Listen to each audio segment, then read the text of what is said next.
Nossa, quanto tempo! Meu Deus! Pois é, e você fica fazendo inveja na gente que é esse fundo aí. Eu queria muito. Ah, mas eu também só faço inveja no sentido virtual, porque no sentido real, a Larissa até chorou nesse instante. Mas realmente saudades também, viu? Molhar o pé Já na falei água. que depois que passar a pandemia, eu vou ficar um mês fora de casa. Nem vim para dormir. Nem Vou pra virar dormir. moradora de rua, literalmente. Ah, mas dá vontade de fazer um. Chorou de rir, muito bem, Lari. Aí sim. Não prestei bem atenção no seu choro. Não sou da geração dos memes, Lari. Os memes me confundem às vezes. Mas realmente, viu? Vontade de fazer uma. E eu, né, falei para vocês, né, que o meu ano novo, né, dezembro, janeiro, eu fiz uma viagem tão legal. Nem imaginei, né, que pandemia ia acontecer tudo isso, mas que eu rodei, né, o sul da Bahia, Espírito Santo, foi legal pra caramba, né, bem selvagem, né, sem regras. Parei nas praias que eu queria parar, chegava às 5 da tarde, abria lá o site do Booking, fechava o hotel na cidade mais próxima. Putz, perfeito, viagem legal mesmo, né?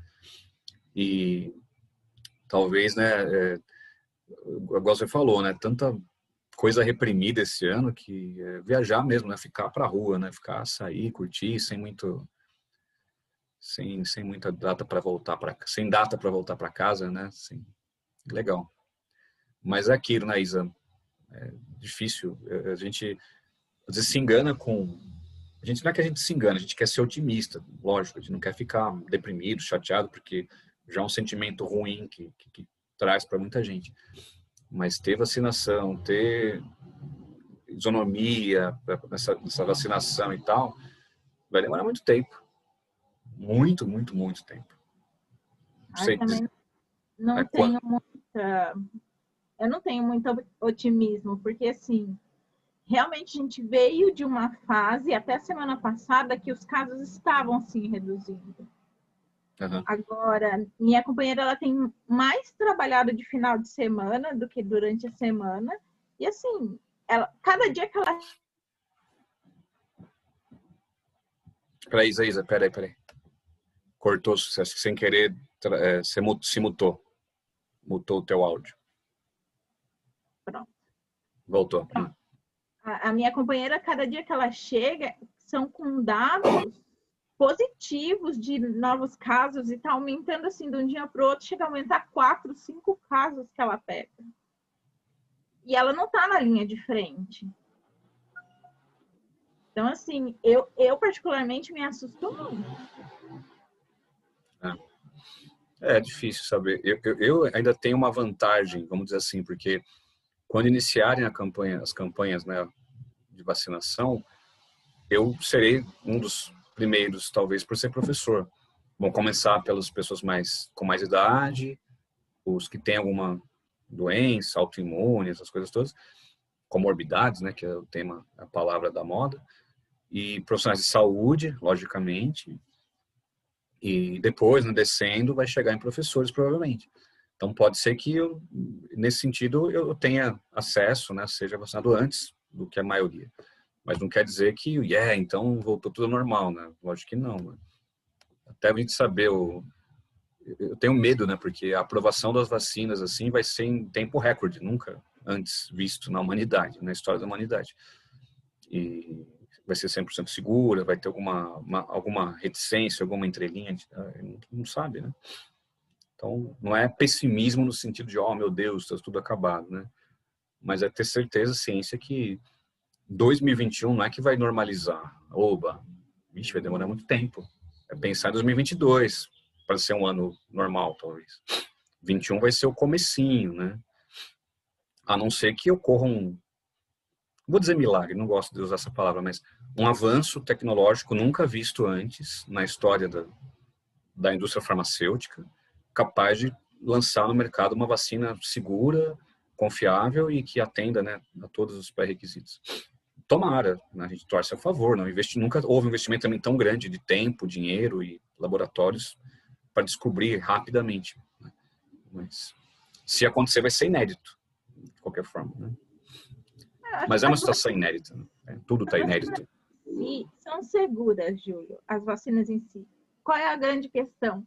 Quanto tempo ela te dá de imunidade? Elas são efetivas? Porque Isso. os processos vacinais, eu tenho meio ressalva do processo que os Estados Unidos adotou, porque usa alguns conservantes que costumam dar muita reação alérgica local, nada exagerado. E que eu acho que tem outros recursos que eles poderiam ter empregado. Mas é um método muito rápido de fazer. Entendi. Então, se justifica. Mas a questão não é nem... que não vai fazer mal para a gente, não vai, mas vai cumprir o objetivo? Sim, por quanto tempo? Exatamente. Isso leva muito tempo, por isso que falar em... Estão falando em vacinar no começo do ano que vem, pô, legal, tomara. Estamos torcendo para isso, mas... Como você falou, a efetividade, por quanto tempo? Aí vem um surto novo, uma mutação, alguma coisa. É vacinar sem ter os prazos, né, tradicionais para saber essa efetividade. Então, eu estou sendo ainda otimista pensar em 22 sendo um ano normal. Para pensar, ainda estou sendo otimista, realmente. Mas no Brasil estão forçando a barra, né? É incrível como se olha para o lado, já tem congestionamento, já está quase igual antes.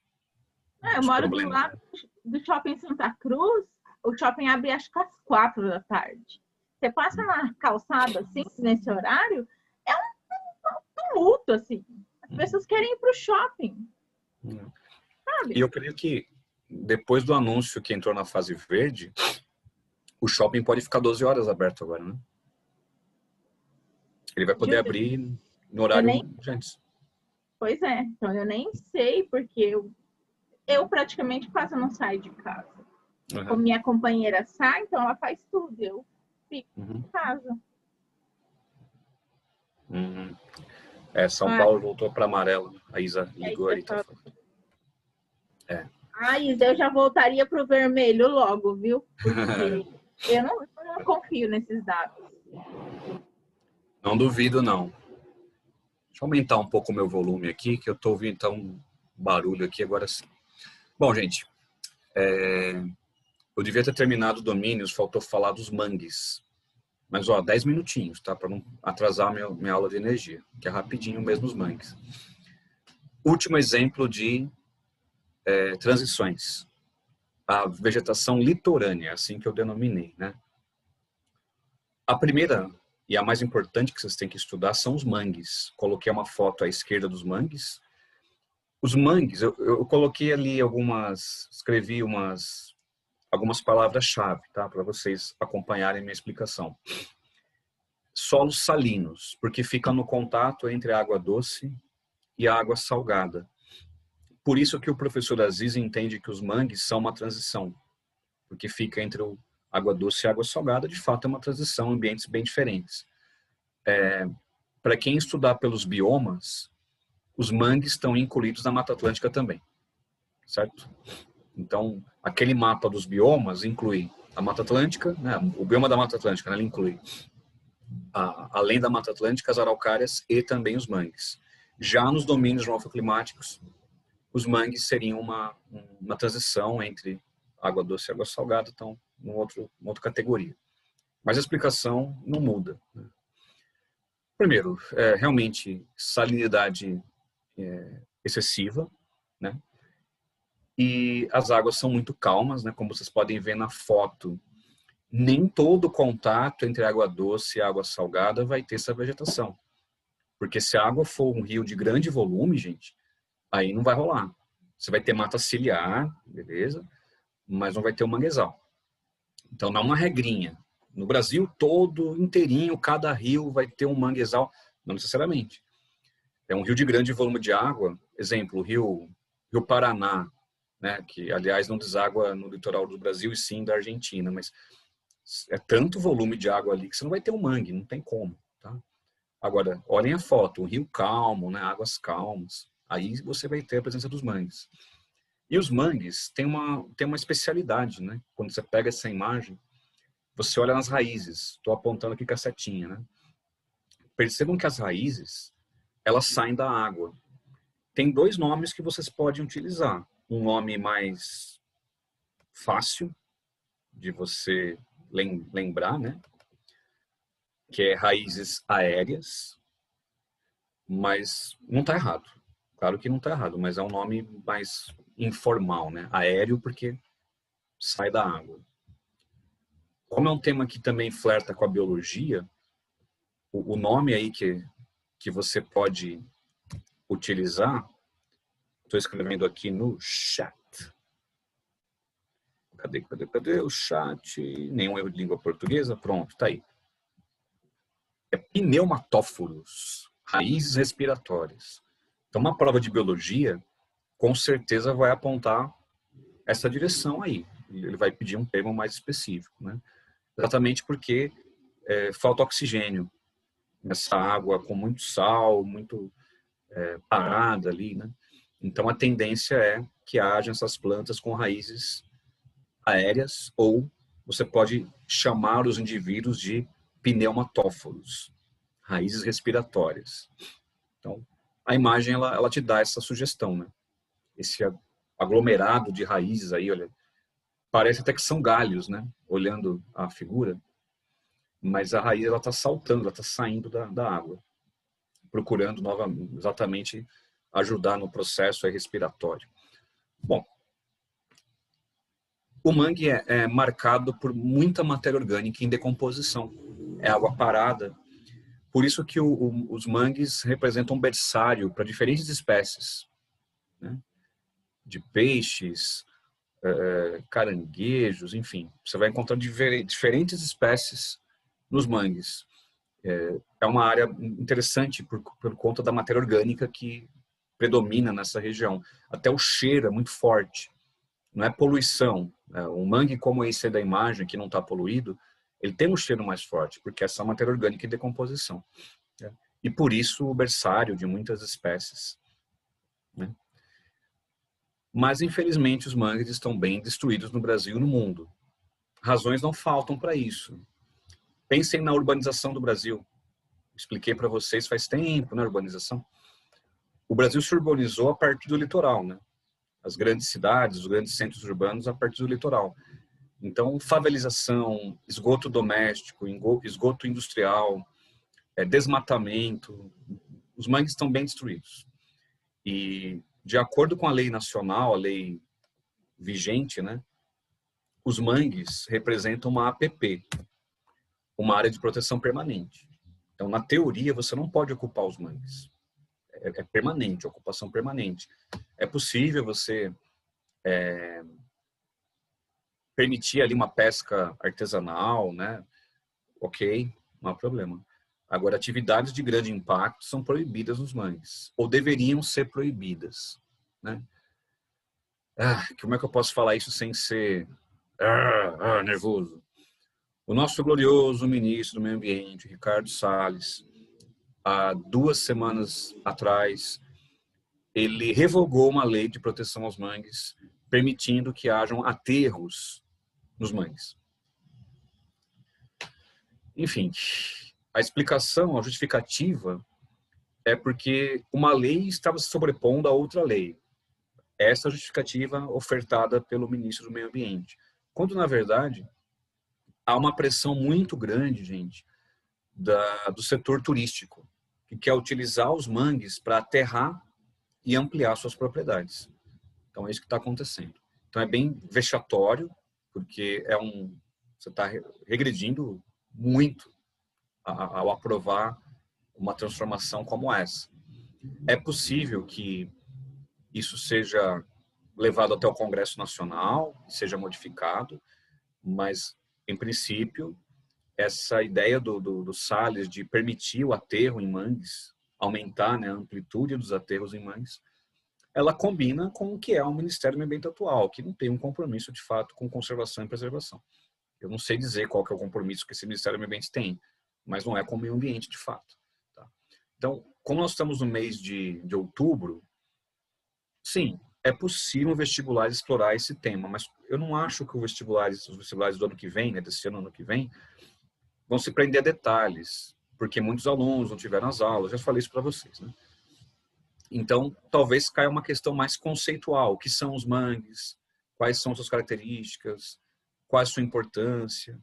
Talvez isso seja um tema melhor para você acompanhar. Mas nada impede você de acompanhar esse debate sobre a revogação de leis que garantem a preservação dos manguezais, que já estão bem destruídos, mas que, caso essa lei seja revogada, aumentem os aterros em áreas de mangues para atender uma demanda turística.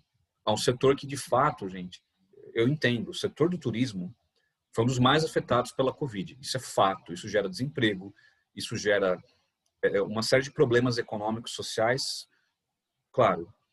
E esse setor, aproveitando esse momento, e vamos pressionar o governo para atender nossas demandas. E o turismo litorâneo no Brasil é muito forte. É o principal tipo de turismo praticado no Brasil, né? É o litorâneo. E daí essa pressão para a revogação de leis de proteção aos mangues. Mas não é assim que você vai recuperar o setor, né? Você vai recuperar o setor turístico do Brasil com bons investimentos, com boa infraestrutura, com boa qualificação, né? Não é atender a um pedido específico, exclusivo de resorts e grandes redes de hotéis, que são esses que vão aterrar os mangues. Não é aquela pousada pequenininha tal. Quem vai fazer esse tipo de processo são as grandes redes de hotéis, né? Não é assim que você vai recuperar ou ampliar o turismo no Brasil. Não é dessa forma, claro. É uma lei arbitrária, caso seja, né, aplicada, né? Mas é isso que eu tenho a dizer sobre os mangues. Do lado dos mangues, eu coloquei 2 fotos das restingas. Restingas são essas vegetações que cobrem a areia da praia. Se tem vegetação porque tem água doce. Então a restinga ela ocorre perto de rios, de riachos, de córregos. Mas perceba, ó, não sei se a foto te dá essa dimensão. As 2 fotos elas foram tiradas em áreas de praia mesmo, areia da praia. A foto de baixo eu coloquei ela de propósito, nesse sentido do rio. Essa mata que você está vendo aqui mais seca, aqui embaixo dela deve estar passando um rio. Por isso que tem essa mata mais verdinha aqui. Eu ia falar verde. Nossa, eu estou quase na hora do almoço, acho que é por isso. Ou é praga dos palmeirenses, né? Eu acho que deve ser também, pode ser. Essa parte mais verde aqui é uma mata que acompanha o rio, né? Mas é junto à areia da praia. Então, a Restinga também é uma área de transição entre essa mata de água mais doce e juntamente com água salgada. O meu querido David, ele perguntou para mim no chat que tipo de creme eu passo no meu bigode. Calma, David, isso aí eu já te mando no privado. Não, não foi isso. Diferença entre mangues e pântanos é bem diferente, porque o pântano é água doce somente, né? O pântano nada mais é que um local de acúmulo de água, pode ser junto a um rio também, né? Uma área mais baixa, rebaixada. O rio transborda e fica uma área alagada. Esse é o pântano, né? E o pântano é água doce. O mangue, exclusivamente, você só vai usar esse nome para o contato entre água doce e água salgada. Então, é um tipo específico mesmo de ecossistema. Um pântano pode acontecer em qualquer lugar. Qualquer domínio natural do Brasil pode ter um pântano. É algo menor, né? Vamos dizer assim. Então, é diferente. O David, ele caça sapos no pântano, é isso, David? Nunca fez isso, David? Nossa! Também não, cara. Não sei por que veio isso na minha cabeça agora. Enfim, é hora do almoço. É isso. Bom, amores da minha vida. Domínios morfoclimáticos, aula importante. É um tema que cai muito. Fechamos. Se alguém tiver alguma dúvida, exercícios ou, enfim, qualquer outra coisa, só me dá um toque em outras aulas. Eu posso fazer um comentário sem problemas. Diga, David, ainda sobre a barba, eu tenho certeza. Professor, lembra que, tipo, acho que no primeiro domínio, que é a da Amazônia, você falou que podia ter mangues em outros domínios e tal, tipo, mas como que é possível, por exemplo, na Amazônia, tipo, contato de água doce salgada? Tem uma coisa. Quando eu falo mangue na Amazônia, você vai lembrar da Ilha de Marajó. Quando você pegar o mapinha do Brasil, você vai pegar o estado do Pará, a foz do rio Amazonas, correto? Que é um rio de grande volume de água, portanto, no rio Amazonas, é tanta água ali sendo empurrada que não vai ter essa água calma, certo? Mas em Marajó, sim. você vai ter manguezais, porque é uma ilha, né? Então, vai ter um rio que vai desaguar no mar e nesse contato você encontra mangues. Tá? Agora, evidentemente, David, a gente olhou uma exceção, né? Porque é mais comum você olhar o mangue no litoral atlântico, desde o Rio Grande do Norte até o Rio Grande do Sul. Aí é onde predomina, onde você vai encontrar, né? Mas para não dizer, na Amazônia não tem mangue. Opa, Ilha de Marajó, tem mangue. Tá? E é a Amazônia.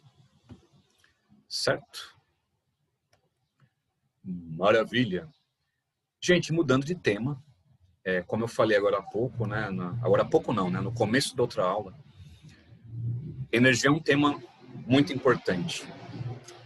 Eu sempre pesquiso os temas que têm caído mais nas provas, e energia eu posso olhar em diferentes contextos, econômico, ambiental, geopolítico, né? Então é um tema que você precisa dominar, né? Em diversos contextos. E como eu sei que com o Ricardo vocês tiveram Oriente Médio, já analisaram petróleo, tiveram alguns temas ligados à energia, eu vou tentar não sobrepor conteúdos, porque é até legal, né? Uma revisão, já vi com o Ricardo, vou ver com o Júlio. Sim, é legal. Mas nosso tempo ele é curto. Infelizmente não temos um tempo disponível para ficar olhando com dois olhares diferentes de um professor e do outro. Às vezes acontece até sem planejar, pelas dúvidas de vocês e tal. Mas o ideal é a gente caminhar com o nosso planejamento, né? Mas assim, se houver alguma dúvida de algo que o Ricardo explicou, ou vice-versa, que eu expliquei e você trabalhar com o Ricardo, isso não tem problema. Isso aí é normal, acontece mesmo. Mas a minha proposta é tentar caminhar para temas que vocês não tiveram em geografia geral, né? Exatamente porque o tempo está muito fechadinho, eu não posso ficar atrasado mais. Comecei aí com um cartoon, né, estadunidense, que fala muito sobre esse tema da energia, né? A gente critica a nuclear pelos riscos de acidentes, correto? Criticamos o petróleo. Essa charge, ela aponta um incidente que aconteceu há uns 10 anos atrás, mais ou menos, no Golfo do México, né, onde embaixo do mar do Golfo do México explodiu, né, uma produção de petróleo de uma empresa britânica chamada BP. O terceiro, né, critica o carvão. Perceba que tem várias cruzes aqui, né, à sua esquerda, pelo perigo das minas de carvão, além da questão ambiental. Aí tem uma ironia aqui, né, a energia eólica e o sujeito gritando aqui, é o meu quintal, né? Então, há muitas controvérsias quando você fala em energia. E eu prefiro este ano fazer uma aula diferente do que eu fiz nos anos anteriores. Fazer com que vocês tenham um pouco mais de reflexão sobre o tema. Até mesmo porque é um tema importante para redações. Meio ambiente é um tema importante para redações. E energia é uma maneira de você analisar consumo capitalista, por exemplo, políticas ambientais, políticas globais. Não se esqueçam, o Trump prometeu em campanha e cumpriu, retirou os Estados Unidos do Acordo de Paris, né? Então, tem várias coisas que você pode, como eu falei no começo, né, contextualizar a partir do tema principal, energia. Esse primeiro slide, em geral, eu olho no início fonte por fonte, mas eu não vou fazer isso para ganhar tempo, porque eu vou analisar elas de outro caminho. Mas uma coisa é bom fazer nesse slide ainda, é você diferenciar as fontes não renováveis daquelas que são renováveis. Simples. Mas cuidado para não parecer redundante, porque quando você diz assim, fonte não renovável, ela não se renova. Não é isso, está errado. Olha bem como eu descrevi. Os recursos precisam de milhões de anos para serem repostos pela natureza. Então, o petróleo, gente, ele não é renovável porque os estoques são muito limitados e leva milhões de anos para formar o petróleo. Então, o que pode acontecer? A gente vai esgotar o petróleo que existe hoje em dia antes que ele seja reposto, porque é um processo muito lento de formação do petróleo, né? Então, não é que nunca mais existirá petróleo, não é isso. É muito lento a formação do petróleo. Tanto o carvão, né, quanto o urânio, enfim. Tudo que é mineral pode ser reposto, mas leva muito tempo. Então, por isso que você vai chamá-los de não renováveis. Não é que nunca mais irão se renovar, mas provavelmente iremos esgotá-los antes que eles se renovem. Parece bobo, né, eu ter que explicar isso, mas é importante, porque eu vejo meus alunos, às vezes, com dúvida em coisas simples. E realmente, você fica tão preocupado com aquilo que é mais difícil, que às vezes se esquece de explicar aquilo que é fácil. Não pratica isso, sabe? E vai que... A Unicamp é assim, a Unicamp coloca questões assim. Explica o que são recursos não renováveis. E se você colocar na tua resposta os que não se renovam, é zero. Não é isso que ela quer saber, né? Então, é só tomar uns cuidados. Que é simples, é tranquilo, mas tomem cuidado. E os exemplos que eu coloquei de não renováveis, os 3 primeiros eu não vou falar agora. Falarei daqui a pouquinho. Daqui a pouquinho mesmo eu vou falar. O petróleo, o gás natural e o carvão. Prefiro não fazer comentários sobre eles neste instante. Depois eu faço. Tá? Agora, esses 2 aqui eu preciso falar um pouquinho agora. Só para você se situar. Porque muitos às vezes não sabem, não entendem o que são esses 2. Xisto betuminoso e areia betuminosa. Então, eu vou começar explicando isso. Betume, vou colocar aqui, betume, é uma rocha. Assim, você vai encontrar o betume no formato de uma rocha. O betume é um petróleo semissólido, ou quase sólido. Imagine a seguinte situação, o petróleo foi formado. Ele é líquido, né? Ele é viscoso. Formou o petróleo. Ele continua em camadas mais baixas, né, da superfície. Ele passou por uma outra transformação. Ele ficou semissólido ou sólido. Ele vai receber esse nome, betume. Então, xisto betuminoso é uma rocha, no caso, o xisto, que contém betume. A areia betuminosa é uma areia, sedimentos, misturados ao betume. Como é que você aproveita o betume? Você tritura, derrete e faz dele petróleo. É assim que você aproveita. Só que isso tem um problema grave, né? Porque polui muito o processo. Porque o uso do petróleo já é poluente. Imagina transformar uma coisa sólida em petróleo. Você vai gastar energia, vai utilizar água e vai poluir tanto o solo quanto as águas. Então, basicamente, gente, betume é petróleo. Porém, um petróleo semissólido, que tem que ser derretido para virar petróleo. Então, ambientalmente, ele é bem danoso. Gera energia. Perfeito. Mas as consequências ambientais são ainda mais graves. Quem quiser um exemplo de país que usa muito essa areia betuminosa, o Canadá. O Canadá parece ser um bom moço, né? Um país desenvolvido e tal. Sim, o Canadá é um país altamente desenvolvido. Mas em termos energéticos, é um país altamente poluente. E é o país do mundo que mais extrai essa areia betuminosa. Você pegar uma imagem de Alberta. Alberta é uma província que fica a oeste do Canadá. Alberta produz muita areia betuminosa. Se você olhar, parece um cenário apocalíptico, né? Que o nível de extração é tão alto que gera uma poluição gigante, tanto dos solos, quanto da água, quanto da atmosfera. Então, o Canadá ele tem a 3ª maior reserva de petróleo do planeta. É incrível, né? Não é errado, não. A primeira é da Venezuela, né? O país que mais tem petróleo. Depois a Arábia Saudita, o 2º país que mais possui petróleo. Em terceiro é o Canadá, porque é somado à areia betuminosa. Então, o betume conta como se fosse petróleo. Basicamente é isso. Então, só para ficar um exemplo que a gente não discute tanto, né? Que é o Canadá, um país que fica um pouco à margem das discussões, né? Seja elas econômicas, geopolíticas, ambientais. O Glaucio falou que sonhava em ter um alce. Poxa, Glaucio, alces são perigosos, cara. Imagina, já pensou aquela coisa? Sou contra a caça de alces. Fique tranquilo, Glaucio. Sou um cara do bem, tá? Jogar hóquei, aí sim, é uma ideia que me agrada mais.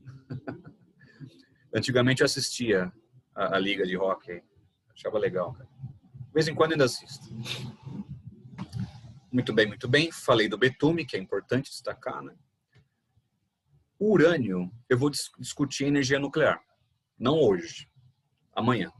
Então, hoje eu não preciso falar do urânio, mas é o minério que você usa na produção da energia nuclear. Eu falo dele amanhã. Tem muita coisa para falar. A energia nuclear é um tema forte, é um tema importantíssimo. Mas eu falo amanhã. Pois bem, já as fontes renováveis, acho que é mais fácil para você explicar, né? Eles são repostos de forma cíclica, num espaço de tempo menor. A água, ela é renovável, tem um ciclo hidrológico. Mas aí também eu vou dar uma sugestão. Deixe bem claro na sua explicação que renovável não significa infinito. Porque a água é o exemplo maior disso, né? Se você polui a água ou desmata, você muda totalmente, né, o ciclo hidrológico. Então, ter água, ela ser renovável, não quer dizer que ela é infinita. Fosse assim, né, o Brasil não teria falta d'água.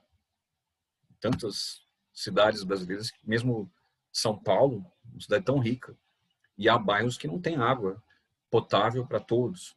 Então, a água não é infinita, mas é renovável. Dá para planejar. Acho que assim é uma boa forma de você colocar na tua explicação. Facilita o planejamento. Você tem noção que vai ter uma renovação, né? Então, para o teu planejamento fica melhor, né? E, em geral, os impactos ambientais são menores também. Em geral. Por que em geral? Olha a lista que eu coloquei para vocês de energias renováveis. Olhem bem essa lista. O sol não provoca impacto, gente, na boa. Essa sim. Eu coloquei em primeiro lugar por isso. É uma energia limpa, renovável e não tem impactos. Não gera poluição da água, dos solos, do ar. Quem quiser ser do contra, e é bom às vezes, né, a gente olhar um outro lado, ter um contraponto. Israel, o país Israel, né, criou um painel solar em meio a um dos seus desertos que ele funciona da seguinte forma: é uma torre com água. E ao lado dessa torre, você tem os painéis que vão focar o calor do sol nessa torre para promover o aquecimento da água. É uma ideia muito inteligente. É a maior torre solar do mundo, fica em Israel. Então tem o sol e tem a água. Por que tem a água? Porque se o sol aquece, o calor do sol, né? Não o sol, o calor do sol aquece a água, ela evapora, correto? E a partir daí você tem a energia elétrica. Você cria ali um gerador elétrico, legal. Mas tem um impacto. Frita as aves. Então, assim, é um impacto. Não vou dizer que não tem impacto nenhum esse sistema de Israel. Agora, um painel solar convencional não tem nenhum impacto, gente. Nenhum, é zero impacto. Ele absorve o calor e vai gerar energia a partir daí, né? Agora vai que você pega o exemplo específico da torre solar de Israel. As aves são literalmente fritas pelo aquecimento enorme, né? Sim, é um impacto, não vou desprezar este impacto. Mas o painel solar convencional não provoca nenhum impacto. A energia solar, infelizmente, não gera tanta energia. Esse é o grande ponto ainda. Ela é um pouco cara e não gera tanta energia. Mas é um potencial que é desperdiçado. Hoje em dia, existe até adesivos solares. O Brasil fabrica isso, gente. Então, você tem um prédio na Paulista que fica lá boa parte do dia recebendo sol. Você põe nos vidros, nas janelas, um adesivo solar que vai gerar energia, pouca energia. Mas você economiza o uso das outras fontes. Então, é interessante pensar nisso, né? Você complementa. Acho que essa palavra é legal, é um complemento. Não vai dar, você não vai trocar, gente, o petróleo pela solar. Diretamente, isso não é possível. Mas ameniza, diminui, né, o tamanho do impacto das fontes não renováveis. Diga, Isa. Sem querer ser ecochata, me deu um start aqui. Mas a produção dos painéis solares não gera impacto? Como que eu avalio isso, Júlio? Eu acho que é legal você pensar em toda a cadeia produtiva, porque é onde eu queria chegar, Isa. Pensando em redações, em temas de redação. Quando vocês tiverem que falar sobre energia e meio ambiente, tem algo que é essencial você discutir. O maior problema, meus amigos, não é exatamente as fontes de energia que nós usamos. O maior problema é o consumo capitalista. A gente consome muito. E se o consumo é muito alto, exige o quê? Energias que têm grande capacidade de geração. Eu acho que aí é uma discussão mais produtiva. Porque senão fica simples assim, ó. Troca o petróleo pela solar, troca o carvão pela eólica. Seria bom se fosse somente assim. Mas por que a solar não dá conta, nem a eólica? Porque o mundo consome muita energia. Então, qual a razão disso? Vivemos numa sociedade de consumo. Consumimos os recursos, consumimos a água, o solo, os produtos, enfim. Então, como você bem colocou, se você começar a produzir painéis solares numa escala industrial, em larga escala, tudo bem, a geração de energia é limpa, mas a produção desse painel não vai ser limpa. Você vai, talvez, mudar de problema, mas não vai resolver o problema. Inteiramente você não vai. Claro, é muito melhor pensar num painel solar do que o uso do carvão, lógico, né? Mas você não vai ser sustentável. Totalmente não vai. Porque a sociedade de consumo não é sustentável. Entendeu? Esse é um raciocínio que não é ser ecochato, igual você brincou. É lógico, né? Algum impacto vai produzir, vai provocar. O único jeito de você diminuir esses impactos é uma revisão da nossa sociedade de consumo, que é exatamente muito elevado, o consumo muito alto, de vários recursos diferentes, e evidentemente que isso, para transformar essa sociedade de consumo, eu não vejo nenhum grande projeto nessa direção. Já é difícil trocar o carvão, o petróleo, por fontes limpas. Quanto mais pensar um projeto sustentável de grande escala, né? Então, assim você tem mais, vamos dizer assim, repertório para discutir. Quer ver, numa prova, numa escola, recentemente, eu coloquei a seguinte pergunta. O uso de um carro elétrico é sustentável? Sim ou não, justifique. Eu elaborei essa pergunta para os meus alunos. Eles travam para responder isso. Porque a boa parte pensa assim, é sustentável. Mas depende de onde vem a sua eletricidade. Se ela veio do carvão, esse carro elétrico não é sustentável. Olha que delicado. E as propagandas que aparecem para nós são essas. Não, o carro elétrico é o futuro. Sim, melhor o carro elétrico que o carro movido a gasolina ou óleo diesel, com certeza. Mas se a tua fonte de energia elétrica for poluente, você só trocou de problema. Você não resolveu o problema. A mesma coisa vale para a bateria dos carros elétricos. Como um notebook, como um celular, o carro elétrico tem bateria. A vida útil é de 10 anos aproximadamente, gente. Imagina milhões de carros elétricos. Essa bateria de lítio, né, em geral, como a do seu celular. Isso tem um impacto ambiental enorme. Imagine o descarte inadequado de baterias de automóveis elétricos. É um outro problema ambiental. Você tem que ser responsável nesse sentido. Não é só pôr o carro elétrico para funcionar. É pensar na energia usada nesse carro elétrico, no descarte das baterias. Elas podem ser reaproveitadas, né? Então, é bom vocês terem essas referências para discutir energia e questão ambiental. Para não ficar preso, é isso que eu espero de vocês. Não fiquem presos apenas à ideia de mudar de fonte de energia. Eu acho importante pensar a partir daí. Legal. Mas só mudar de fonte não vai resolver, ou talvez não consiga absorver todos os problemas que nós temos. Você pode até criar problemas mais sérios em alguns aspectos, né? Beleza, gente? O debate que eu alimentei aqui, então, tenho esse sentimento quando forem discutir, não somente em trocar as fontes, mas também na sustentabilidade de maneira maior. Mas vamos seguir aqui que algumas fontes, eu só vou discutir hoje, dessa lista que está aqui. Eólica é parecido, né? Olhando o que eu falei da solar, ela é limpa, não polui o ar, né? Não polui água ou solos.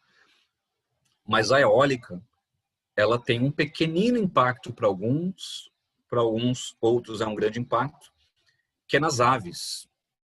Várias aves são trituradas no processo, gente. Desculpa a minha risada irônica, não devia ter sido irônico, desculpem. Pronto, estou sério agora. Energia eólica pode triturar as aves. Ponto. Eu já vi vestibular que pergunta isso, gente, não estou exagerando. Aponte vantagens e desvantagens da energia eólica. Vantagem, é limpa, porque não polui a atmosfera, né? É renovável. Desvantagens, tem um limite, né? Porque nem em todo lugar os ventos vão ser constantes. Os ventos podem parar.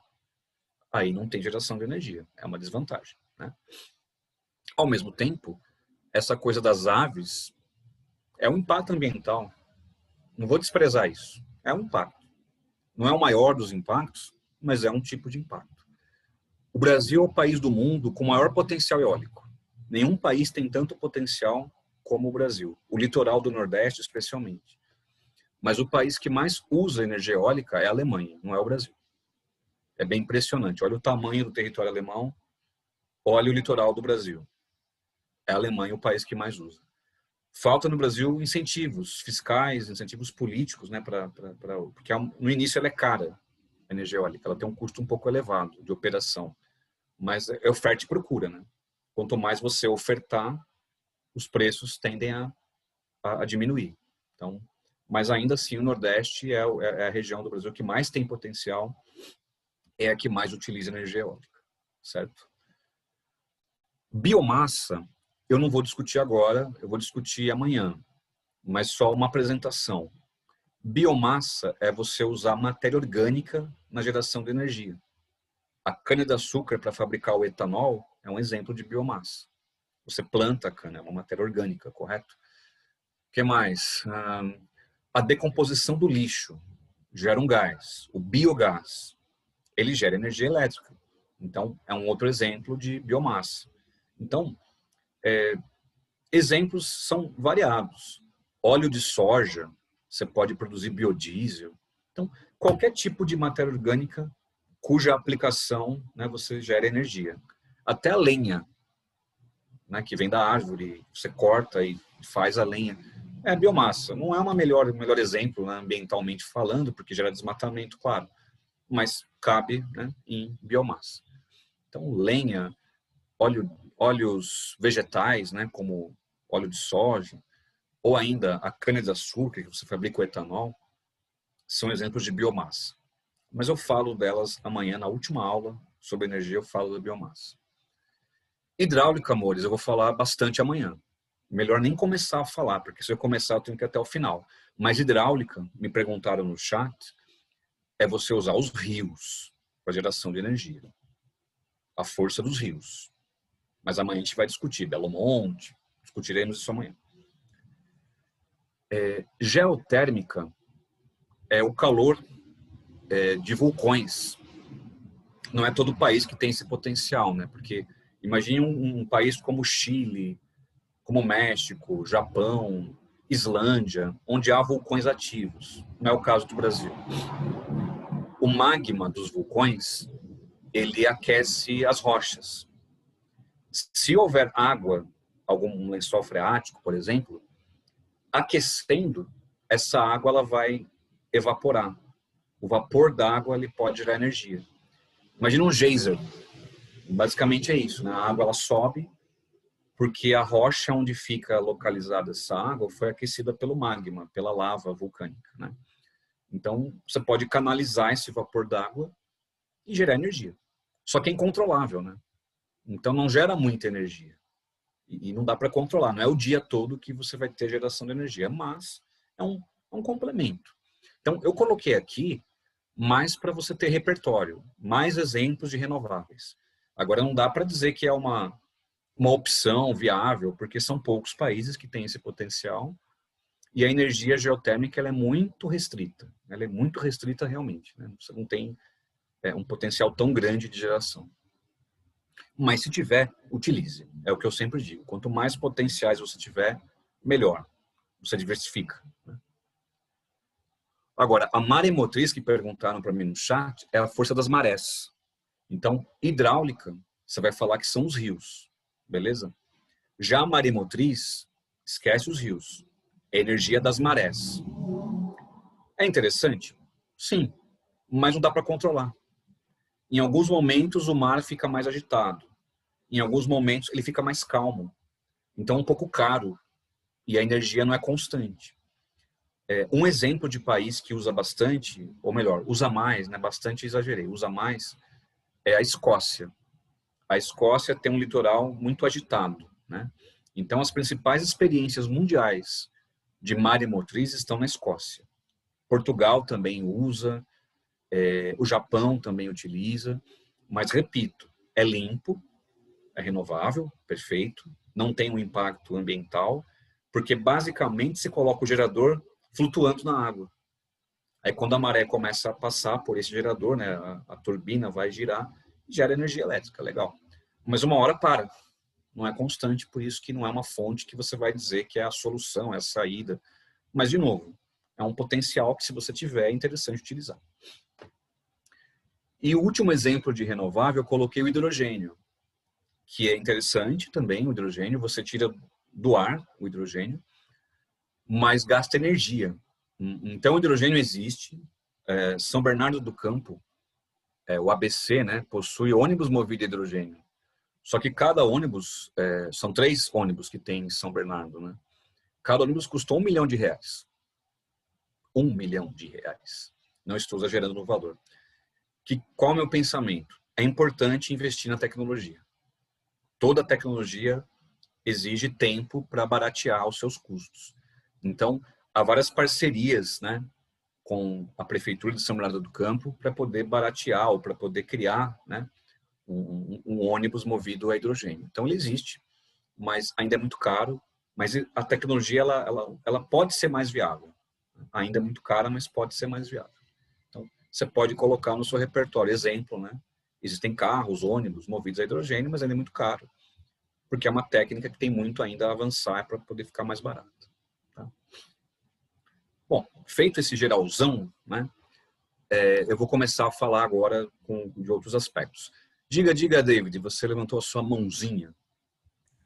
Professor, eu não sei se foi semana passada que eu vi isso, mas, tipo, eu vi uma notícia falando que a União Europeia vai começar, tipo, a investir em países com potenciais de produção de hidrogênio, algo assim do tipo. E o Brasil é um desses. E, tipo, como que se descreve o potencial para, tipo, produzir tal energia? Eu não entendi muito bem isso. Cara, é a questão tecnológica, porque o Brasil, a gente reclama tanto do Brasil por não ser um país tecnológico em diversos aspectos, até para não te falar bobagem, pouquíssimos países do mundo dominam essa tecnologia. Quando eu falo pouquíssimos, veja, é o Brasil, os Estados Unidos, Japão e Alemanha. São poucos mesmo, pouquíssimos mesmo. Quer dizer, quando eu falo isso, não quer dizer que outros não possam investir, mas esses que eu citei aqui, né, Estados Unidos, Japão, Alemanha, Brasil, já dominam as técnicas. E o Brasil, o David, criou a sua própria técnica, independente dos outros. Isso é fato, assim, raro, né? Dizer que o Brasil criou uma tecnologia, que o Brasil ele está na vanguarda de uma certa tecnologia. Isso é muito raro. Tá? Então, a União Europeia, Brasilzão, né? Brasilzão tá aí. A União Europeia, ela provavelmente vai buscar parcerias, porque quanto mais países tiverem condições de gerar essa tecnologia, que tiverem já a mão de obra qualificada para isso, vai acontecer um barateamento dessas técnicas. Então, vários outros países estão de olho nisso, porque é uma energia limpa e com uma ampla oferta do quê? De você criar uma tendência. Né? Você cria uma tendência e é valioso em termos de conhecimento. Eu não li o que você leu, mas a União Europeia, com certeza, ela tem políticas ambientais bem avançadas, enquanto bloco econômico, bem avançadas. E o hidrogênio pode ser, em médio prazo, algo que pode ficar mais barato. Quanto mais redes você criar de parcerias, mais barato pode ficar a geração dessa energia. Então, por isso que eu não desprezo o hidrogênio. Só não é uma realidade tão forte porque o custo é muito alto. Vai criar um carro a hidrogênio. O David, com 17 anos, quando eu estava no 3º ano do ensino médio, Eu lembro que a minha escola foi até a Unicamp fazer uma visita. Isso foi em 97. E tinha já um carro a hidrogênio na Unicamp, sendo desenvolvido pela engenharia ali, alguma das engenharias da Unicamp. A gente viu, conversou com o sujeito, né, responsável, a equipe, o projeto. 97. Já tem aí 23 anos, cara. Então, não é uma coisa tão nova assim, mas é tão alto o custo que não dá para você produzir em série um carro, um ônibus a hidrogênio. Então, é o que ainda inibe, vamos dizer assim, o uso, né, do hidrogênio. Gráficos, habilidade que vocês têm que desenvolver nessas aulas de energia também. Então, eu vou destacar alguns gráficos aqui. Está em inglês, e antes, quando eu colocava os gráficos em inglês, eu ficava um pouco reticente. Hoje eu não fico mais. Até alertei vocês. São tantas provas de inglês em vestibulares, usando temas da geografia, que é até bom praticar essa habilidade em inglês, não vejo problema. Até porque é um inglês simples, nada muito difícil para a maioria, eu suponho, né? Esse gráfico é um gráfico confiável, porque a fonte dele é uma análise global de energia do ano passado. Então, é o dado mais recente que eu encontrei. Lembrando, esse gráfico foi produzido no ano passado, olhando 2018. Não tem nenhum gráfico aceitável de fontes confiáveis de 2019. Não tem. Você pode até encontrar um Wikipédia da vida, alguma coisa assim. Mas fonte confiável, que é essa daqui, é de 2019, mas olhando 2018. Então, vamos lá. Fontes de energia primárias mais usadas no mundo. Oil é o petróleo. Então, em primeiro lugar, com 34%, temos o petróleo. O coal, que aparece com 27%, é o carvão mineral.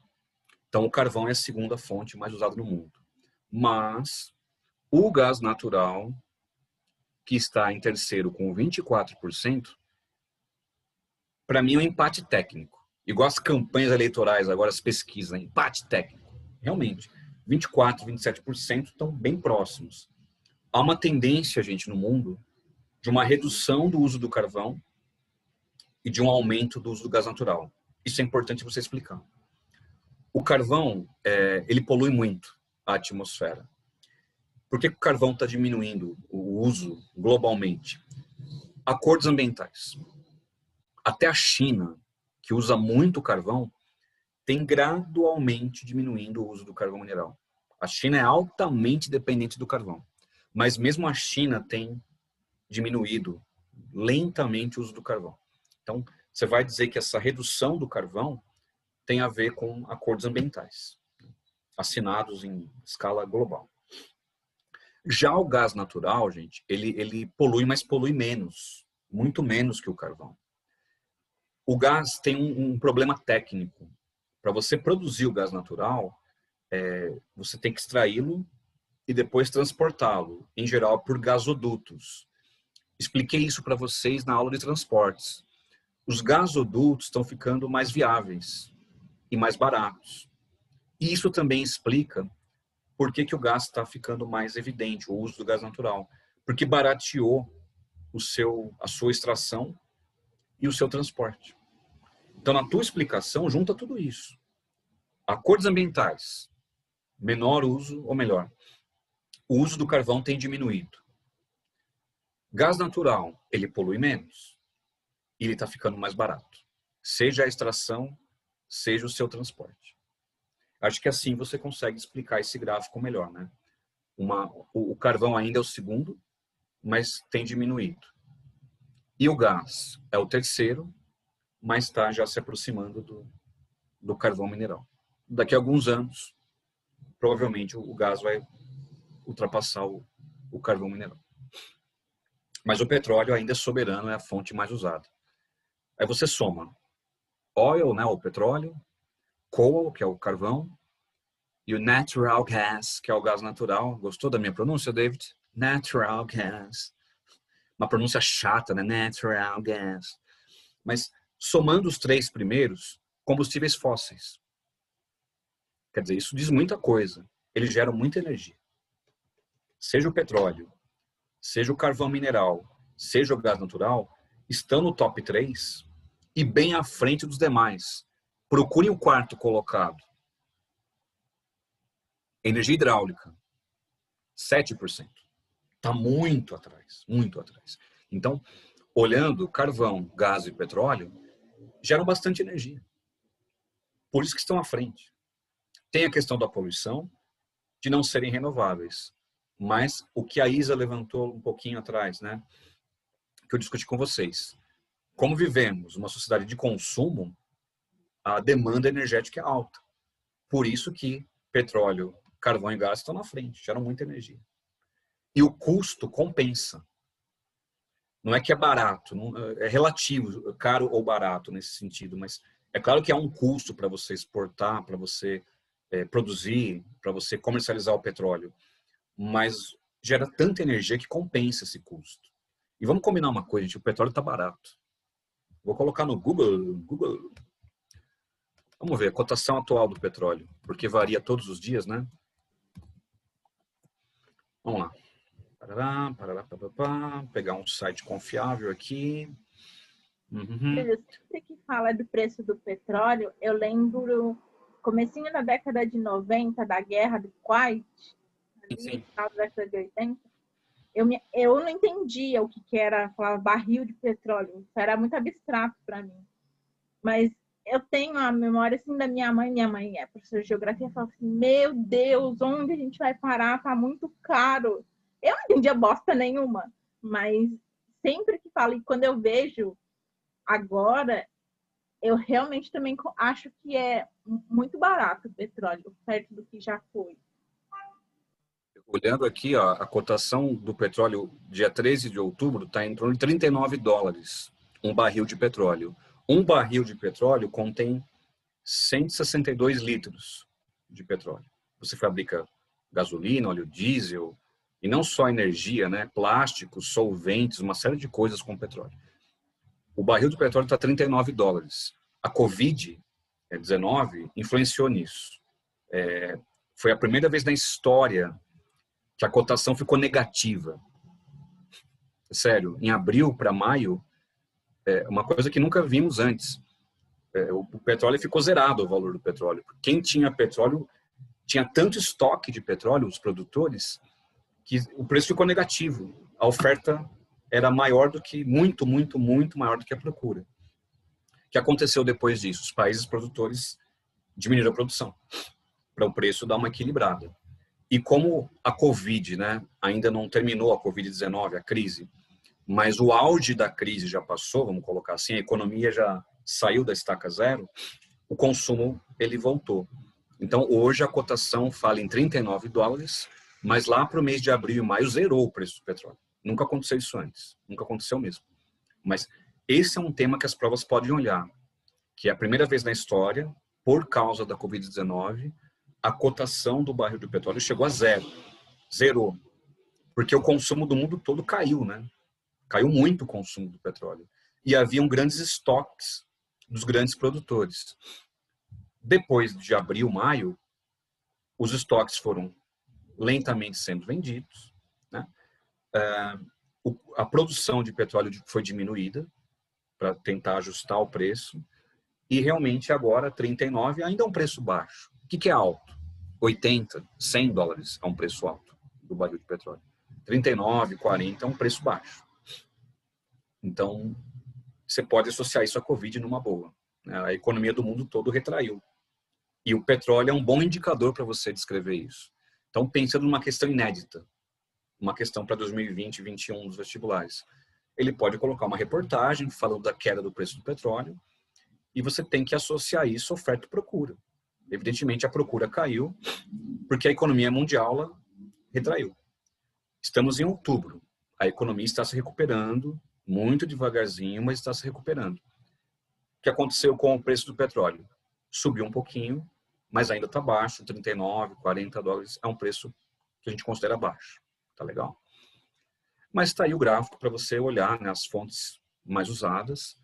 E perceba que a hidroeletricidade vem em quarto com 7%, a nuclear aparece com 4%, e as outras renováveis, está no plural, né? Eólica, solar, todas elas juntas, aparecem com 4%. Então a nuclear está empatada com essas várias renováveis somadas. Então, esse é o panorama, veja bem, estamos olhando para o passado, um passado recente, 2018. Então, uma prova não pode colocar um suposto gráfico já da Covid, gente, não dá. Se você achar uma reportagem, ela vai analisar o que pode acontecer, né? Mas a gente está olhando aqui 2018, 2019, só vamos saber 2020 daqui a 2 anos, talvez, com mais clareza, como que ficou o cenário energético 2020. Mas todas as fontes diminuíram a sua procura, porque a economia global lá caiu, né? Caiu bastante este ano. Muito bem. Olha a China, gente. Esse gráfico é 2019. É o mais recente que eu encontrei da China. Olha que coisa. 58% da energia chinesa vem do carvão, coal. Quando eu dava essa aula há 10 anos atrás, era 75%. Entendo o que eu falei para vocês. Cuidado com os vestibulares, gente. Eles querem saber se você tem um olhar analítico, crítico. É evidente, olhando aí, gente, a China depende muito do carvão. Claro, 58% é muita coisa. Mas já foi bem mais. E eu tenho, quando eu vou preparando meus slides, materiais de aulas, eu olho coisas que eu fiz antigamente e falo, caramba, olha como mudou a China, né? Você vai dizer que realmente a China ainda depende muito do carvão, 58% é bem razoável, né? Mas o que está acontecendo com a China? A China ela é participante do Acordo de Paris. Ela não saiu do acordo como os Estados Unidos. Então a China, obviamente, ela tem buscado energia solar, energia eólica, energia hidráulica, que no caso esse gráfico é um pouco genérico, né? Ele está colocando assim, olha, 15% são outras fontes. Nesse 15% tem a hidráulica, tem a eólica, tem a solar. 19%, que é o laranjinha, é o petróleo, esse crude oil. Olha só, David, crude oil. Que pronúncia chata, né? Crude oil. É o petróleo. Então, o petróleo está em segundo. Mas é isso que você vai analisar da China. A dependência é enorme em relação ao carvão, mas já uma mudança de cenário na China. Estados Unidos, motherfuckers, tá aí. Estados Unidos, gente, lembra muito a média mundial, mas tem uma pequena diferença. Vejam só. Petróleo está aparecendo aqui, ó, 37%. Mas nos Estados Unidos, olha só, uma coisa diferente já. O gás já aparece segundo, com 29%. E o carvão caiu para 14%. O Trump, ele, ao ser eleito, ele revogou algumas leis ambientais que o governo Obama criou para incentivar o uso do carvão. Como esse gráfico é 2017, já é governo Trump. O Trump foi eleito em 16, né? E esse gráfico mostra 17, mas olha aqui, tá pequenininho, tá? Esse gráfico é de abril de 2018. Então ele olhou 2017, então governo Trump. Mesmo com o Trump na presidência, gás em segundo, carvão em terceiro. E esses dados eu retirei de um site principal, um site interessante para você estudar, inclusive, se você quiser gráficos atualizados, que é US Energy Information Administration. Gráficos muito bons, atualizados, não só dos Estados Unidos, do mundo, você encontra no site. É um site um pouco ruim de mexer, tem muita informação, um pouco confuso, mas com um pouquinho de paciência, quem quiser dados atualizados e confiáveis, vou até colocar no chat aqui, que está muito pequenininho, nem todo mundo consegue enxergar, né? US Energy Information Administration. É um site confiável para você estudar. Esquece o Wikipedia. Quer os dados, vá até as fontes originais e confiáveis, né? Então, esse site é confiável. A sigla está aqui, ó, EIA. Aqui pequenininho à direita, EIA. Tá aí o Brasilzão, ó, o Brasilzão, tá aí, ó. Interessante você estudar esse gráfico do Brasil, bem importante. Olha o Brasil, gente. Petróleo em primeiro lugar, segue a média mundial, né, 36%. Já em segundo lugar, aparece os derivados de cana, com 17%. É uma coisa diferente que você não viu naquele gráfico global, a média mundial. Aí vem o gás natural com 13%, a hidráulica com 12%. Veja que a hidráulica tem um peso, né, maior, no caso brasileiro. Ou seja, questões típicas de vestibulares, típicas. Ele vai te dar esse gráfico. Não precisa decorar, gente. Não precisa. Não tem que decorar. Ele aparece nas provas. Você tem que estudar, analisar. Ele vai perguntar uma coisa matemática. Como vocês adoram exatas, vocês amam ciências exatas, fica fácil para vocês. Ele vai perguntar assim, no Brasil, predomina renovável ou não renovável? Matemática simples, é só somar. O que não é renovável? Eu tenho petróleo com 36%, eu tenho gás natural com 13%, opa, 36 mais 13 já vai, aliás, 36,4 mais 13 já vai dar 49,4. Aí, você vai pegar o carvão, 5,7, já era. A maioria do Brasil não é renovável. Respondeu a questão. Então, eu respondi em segundos. Matemática, somar. Mas esquece um pouquinho a matemática. Vamos fazer uma análise um pouco mais geográfica e menos matemática da coisa. Ainda que o Brasil use predominantemente as não renováveis, há um equilíbrio maior. Isso é real, né? Porque você olhar a cana mais a hidráulica, 17% mais os 12%, olha a matemática de novo, você vai ter aproximadamente aí 30% só com esses dois. Se você colocar ainda lenha e carvão vegetal, lixívia, que tem a ver com a madeira, uma celulose, tá?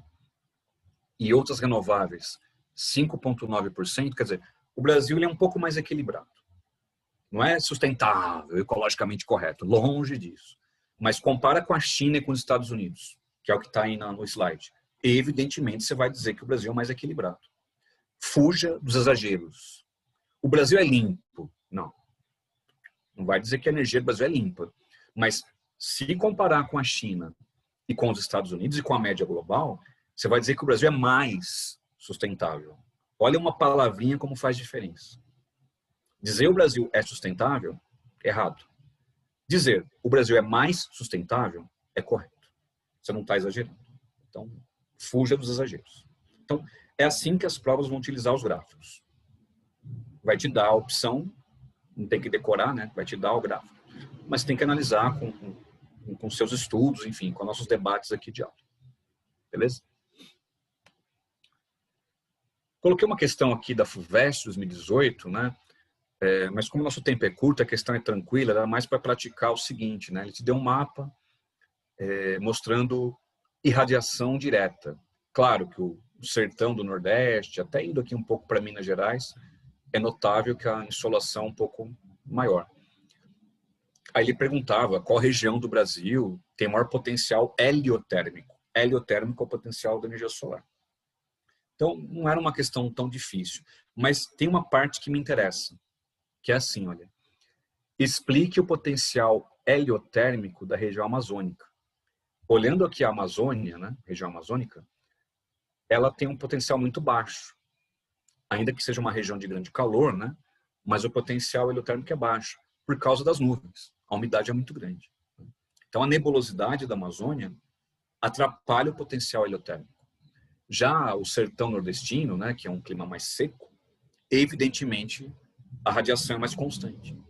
Então, eu achei legal a ideia da FUVEST, né, fazer você refletir um pouquinho mais, não somente sobre o calor, mas sobre outros pontos do clima da Amazônia, né, que é a questão da umidade e da nebulosidade.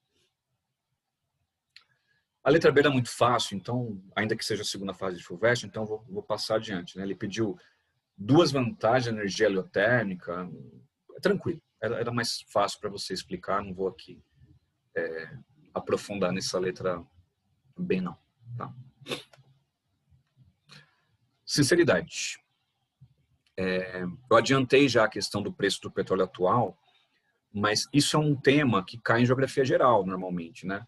É você explicar sobre a OPEP, o papel da OPEP, é um cartel, né, dos grandes produtores mundiais de petróleo, e o papel dos conflitos, né? Então, esse gráfico também está em inglês.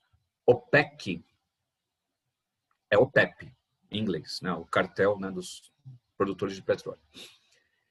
Mas perceba que a sua direita é o preço do barril em dólares, de 0 até 100 dólares. E no eixo X estão as décadas, dos anos 60 até 2010. Pois bem, perceba que é uma flutuação do valor do petróleo, né? Uma grande flutuação, inclusive. O gráfico começa com a criação da OPEP. O barril do petróleo custava, sei lá, coisa de 8 dólares. Era barato, né? Petróleo barato. Até que em 73, ó, olha, 70, 75, tá aqui, ó, 73, aconteceu a primeira crise do petróleo, quando os países da OPEP simplesmente abaixaram a produção, reduziram, aliás, a produção. Oferta e procura, né? Menos petróleo, o preço aumenta. Foi uma grande crise no mundo todo. No mundo todo foi uma grande crise econômica. O que pode aparecer no vestibular? Fora a parte geopolítica, que eu não vou discutir aqui com vocês, porque isso é geografia geral, gostaria muito de discutir, mas eu não tenho tempo para isso agora.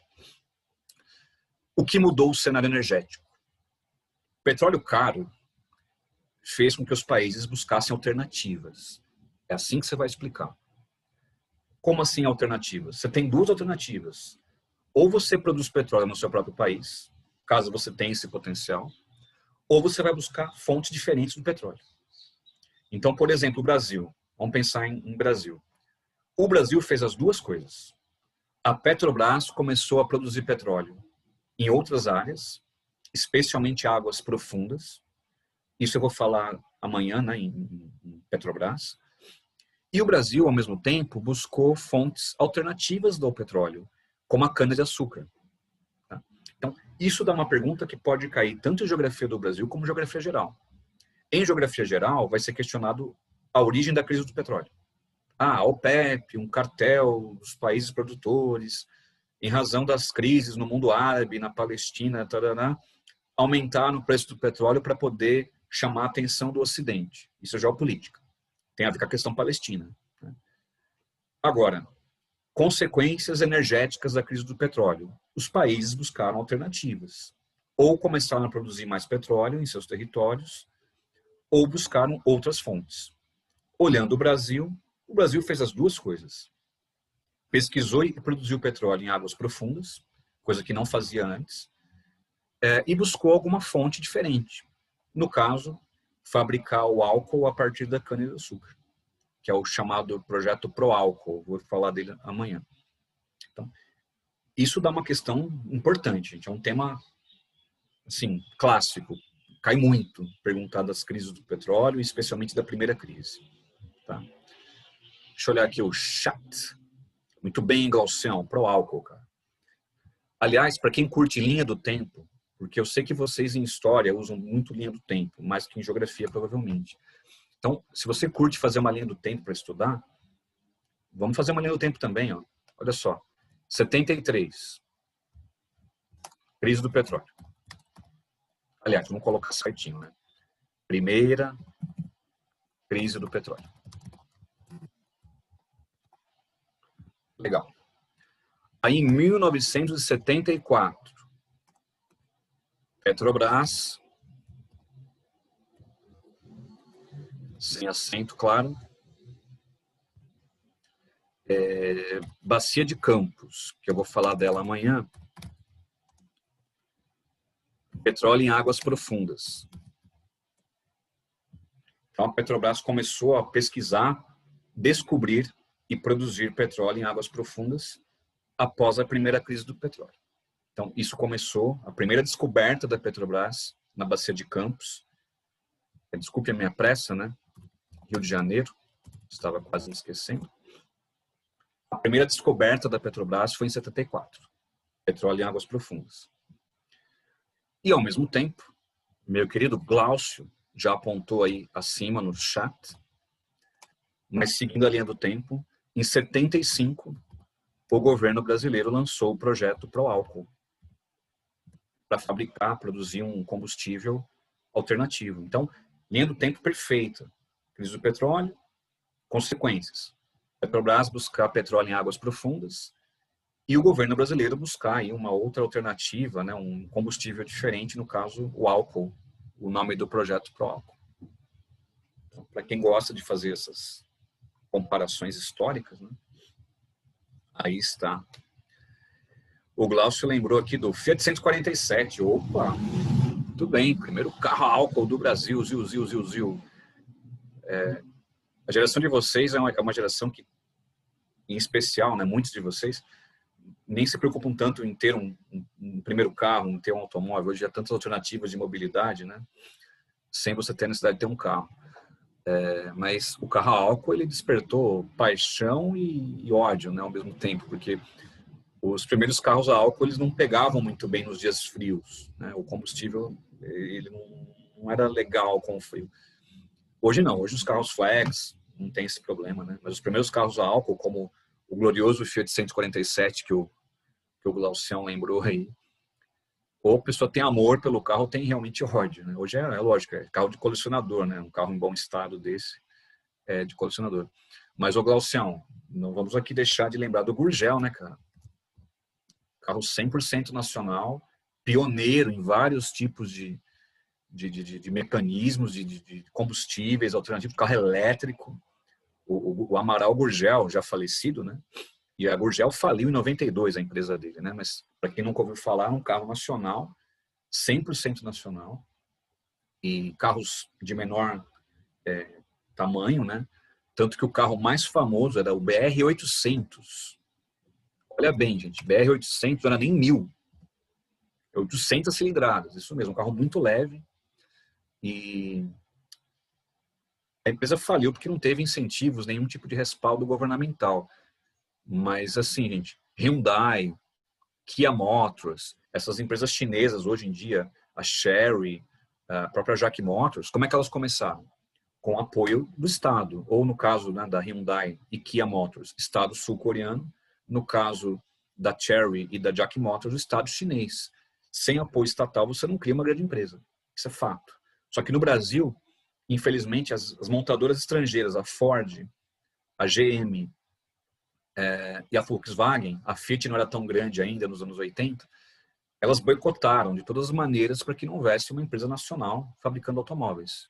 E, infelizmente, a empresa ainda que descobriu tantas coisas, tantos modelos de referência, acabou falindo e as ideias acabaram também, né, indo embora. É uma pena, né? Uma pena realmente.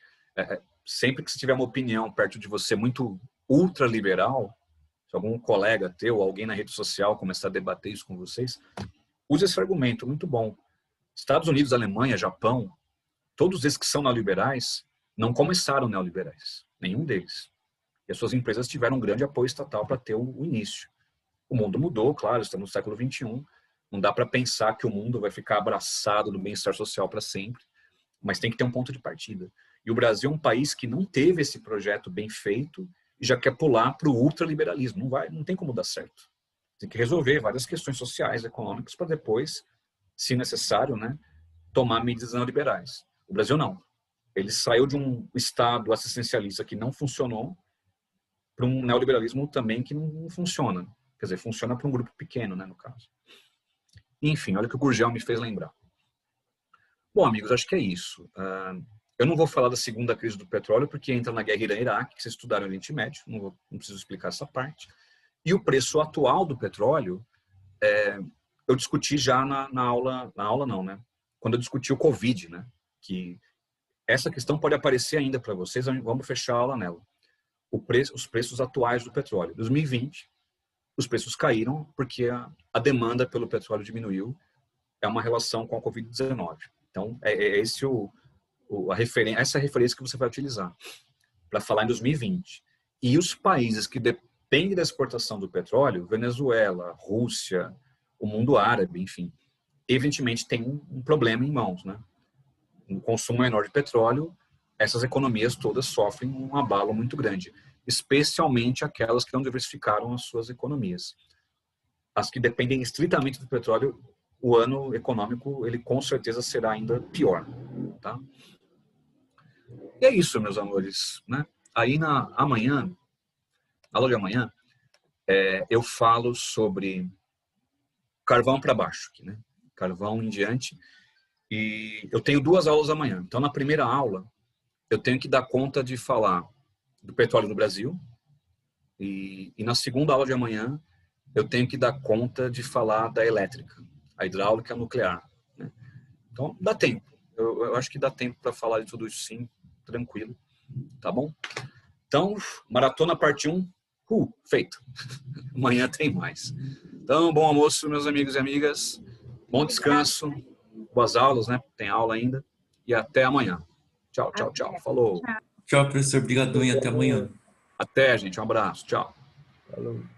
Tchau.